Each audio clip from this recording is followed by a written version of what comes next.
Okay, so this is the hip crossover stretch, and this exercise is going to promote hip and spinal rotation with scapular engagement. So you're going to lie on your back with both knees bent and your knees up, and you're going to take your right foot and put it across your left knee, and then you're going to drop your right foot to the floor, to the left, until it's flat on the floor and your left knee is flat on the floor. As you're doing that, you're going to put your arms out to 90 degrees with your palms down and look to the right. And you're going to hold that for 1 minute. How does that feel?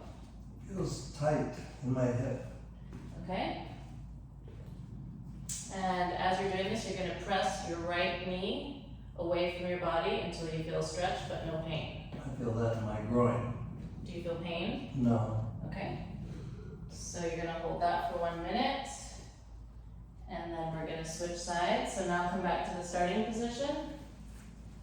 So now you're going to put your opposite leg and drop that to the floor until your leg and your foot are flat. Are they flat? Yes. Okay, you're going to look at the opposite direction.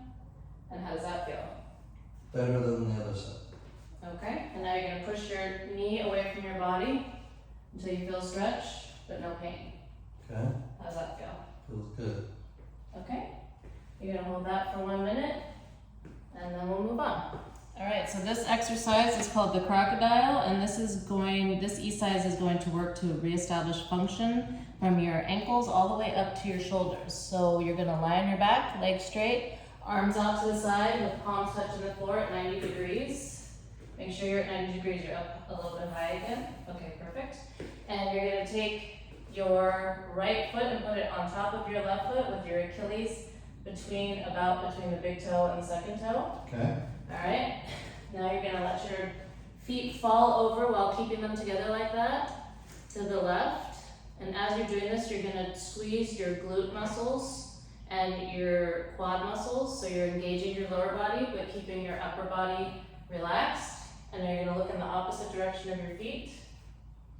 And you're going to hold that for 1 minute. How does that feel? Feels very tight in my lower back. Okay. But no pain? No pain. Okay. All right, so now we're going to come back and do it on the other side. So come back to the starting position, and you're going to place the opposite foot on top of the other foot, and you're going to let yourself fall that way. And make sure you're engaging your glutes and your quads, looking in the opposite direction, and letting your upper body relax. How does that feel? But much better. So this side feels different? Yes, this one feels looser than the other side. Okay, so as you keep doing this exercise, it should start to feel the same on both sides. So it feeling different on either side shows an imbalance in your body, and that's why it feels different. All right, so you can come back to starting position, and we'll move on. All right, so this exercise is the standing windmill, and this allows your low joints to properly align while also removing rotation from your body. So you're going to stand with your feet hip width and shoulders, hips, and heels touching the wall, and your feet pointing straight. You're going to bring out your arms to 90 degrees with your palms flat, the back of your hands flat against the wall, and then you're going to just go rotate down to each side while keeping your hips and your shoulders and your heels along the wall. Now come back up and go to the other side.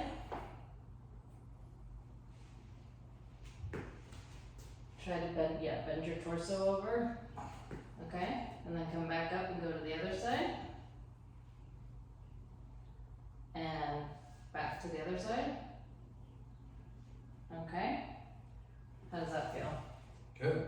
Okay, now we're going to take your feet out a little bit wider, so about 1.5 feet.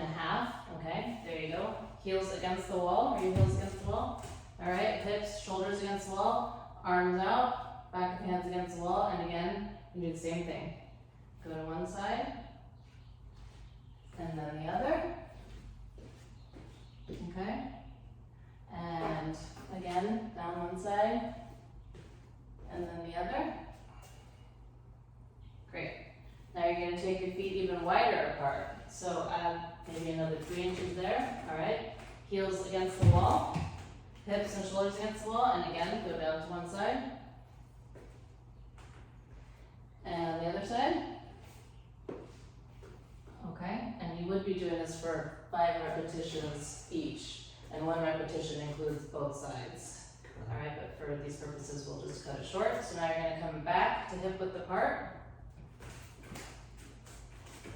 Heels against the wall, hips against the wall, shoulders against the wall, and this would be your last set. One rotation that way, one rotation that way. Just give me one more. Okay? Perfect. Okay, so this is standing arm circles, and this is going to promote bilateral lumbar function through thoracic stabilization. So you're going to stand with your feet pointed straight and hip width apart. And you're going to pull your shoulders back and together without elevating your shoulders. So just kind of contract your shoulder blades there. All right, now you're going to bring the finger pads of your fingers to the tops of your hands in a golfer's grip. All right, so you're going to put your arms out at 90 degrees with your palms down in the golfer's grip, thumbs facing forward, and you're going to make about 6-inch circles in the forward direction. Okay? Perfect. And you're going to try to initiate this from your shoulders, this movement. Okay? Now, bring your feet together a little bit more so they're hip width and facing forward. Alright, now we're going to go back the other direction, so you're going to flip your hands so that your thumbs are facing back, and you're going to go backward about 6 inches and do the rotations in that direction. How does that feel? Good. Does it feel difficult? A little bit. Okay, perfect. You can stop now. Alright, so this is the static extension position. So in this one, I'm going to have you get down on the floor on your hands and knees and have your shoulders directly over your elbows and wrists and your hips directly over your knees and your back flat. Alright? And now you're going to take your palms about 4 to 6 inches in front of you. Move them out, alright? And then bring your body forward a little bit, align your shoulders over your wrists again, and contract your upper back muscles there, and give me a slight arch in your low back, and let your head hang comfortably down. Okay, how does that feel? Kind of hurts my back. Alright, if it hurts your low back, then let's bring your hips back a little bit more, closer over to the knees, a little bit more. How does that feel? Better. Okay, so now let your head hang and get that arch and the scapular engagement up here. Bring your shoulders together. Good.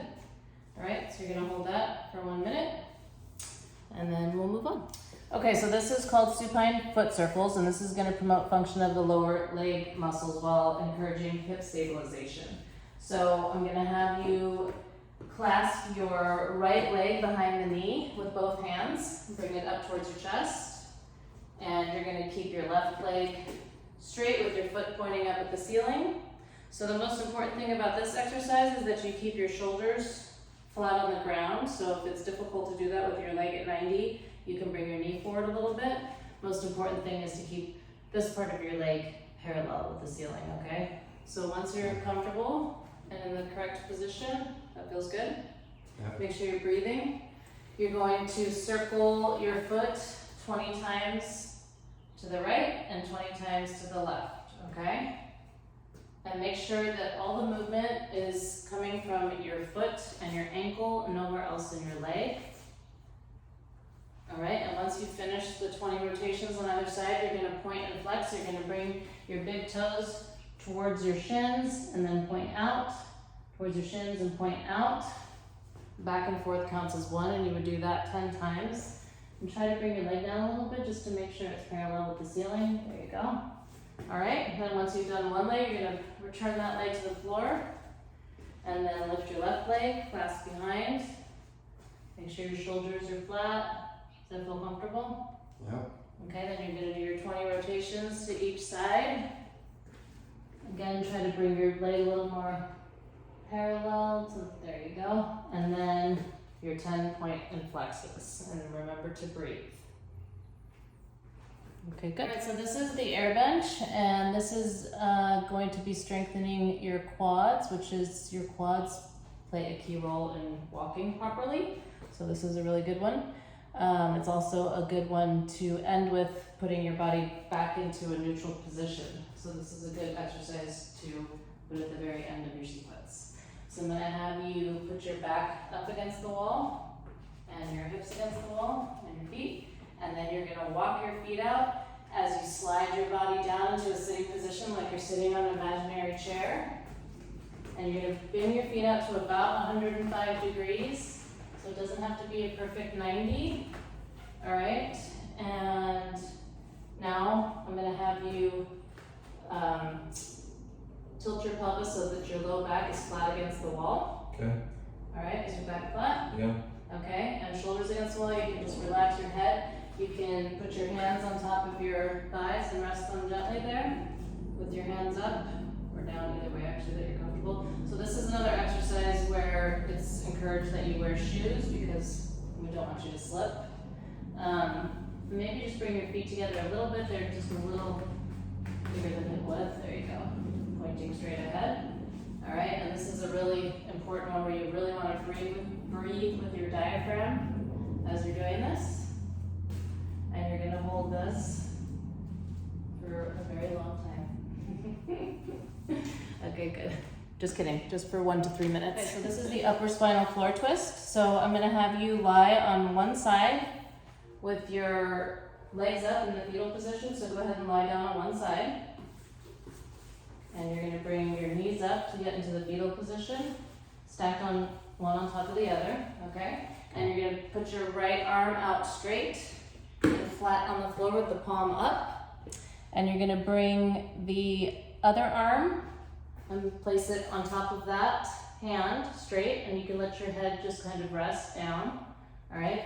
So now you're gonna take your left arm and you're gonna bring it over and keep it straight and bring it over here flat on the ground behind you as far as you can go without opening your knees. So you might not be able to make it all the way to the floor, and that's okay. And you're gonna look with your head, you're gonna look in that direction of the arm that's over there, all right? So the most important part of this is to keep your knees together, and if you want to, you can take this hand and place it on your knees to keep them together and down. How does that feel? Good. Are you able to get to the ground? I can't get my shoulder on the ground. Okay, good. So if this is starting to open, which it is a little bit, you're coming off the ground a little bit here, then just, yeah, there you go. All right. Okay, perfect. And now you're gonna switch to the other side. So come back to the starting position. You can put your knees up and then drop over to the other side. And knees up in the fetal position, arms straight, this arm straight over it, let your head relax. Remember to breathe. Now bring your right arm over this way.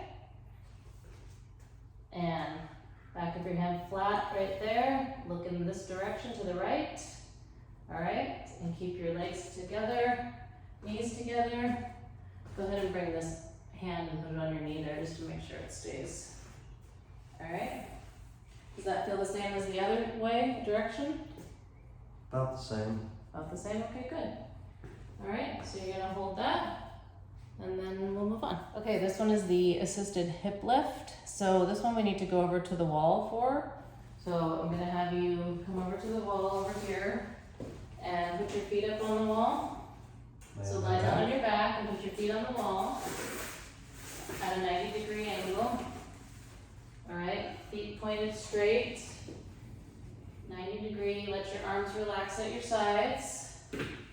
All right, make sure you breathe. You're breathing with your diaphragm. On all these exercises, you should be breathing with your diaphragm, so make sure you're taking deep breaths. All right, and now you're gonna take your right foot and cross it over your left knee. All right, how does that feel? Okay. All right, so now you're going to gently push this knee toward the wall. Not not push it, just move it. Sorry, move this knee towards the wall until you feel that stretch, but no pain. Okay. Can you do it? Feels good. Feels good, okay. All right, so you're gonna hold that for 1 minute. And make sure that your hips are staying straight. You seem to be tilting a tiny bit this way. Yeah, there we go. So make sure to keep your hips aligned during this exercise. Okay, and now you can switch to the other side. So put that foot back on the wall. Take the left foot over the right knee. Gently press towards the wall until you feel a stretch. Make sure you're breathing. Keep your hips aligned.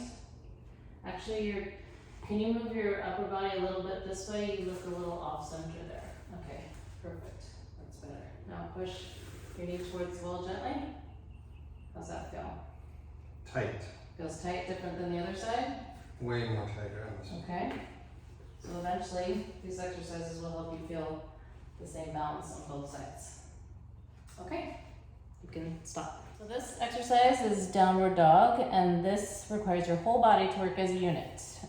So in conjunction with using gravity to drop the head below the heart will provide the brain with more oxygen and blood, increasing your mental functioning, which you really need, and improving your concentration, which you really, really need. Okay, so you're gonna start on your hands and knees with your hands directly below your shoulders and knees under your hips. So you're gonna go ahead and put your hands on the floor with your hands directly under your shoulders, knees under your hips. Okay? And you're gonna tuck your toes under, and you're gonna come up into a pike position. So you're gonna lift your hips up into the air, and you're gonna make sure that you keep your arms straight and get your legs as straight as you can. The goal is eventually, which I know you have problems with, is to get your heels down to the ground. And eventually, after doing this, you will be able to do that, but I don't think you're gonna be able to do it right now. So try to get a little bit of arch in your low back. Keep your head relaxed and hanging. Make sure your arms remain straight. How's that feel? Very tight. All right, and make sure you have your weight on your thumbs and index fingers. Do you feel that? You feel the weight in your hands? No, not my palms.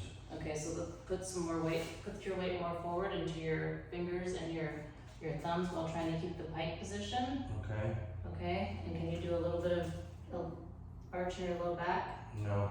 Okay. Okay, let your head relax. Gotta get that blood flowing for the concentration. Okay, good. Well, this one you definitely need to work on. And I know that you have been able in the past to do it, so that'll take practice. Okay. Okay.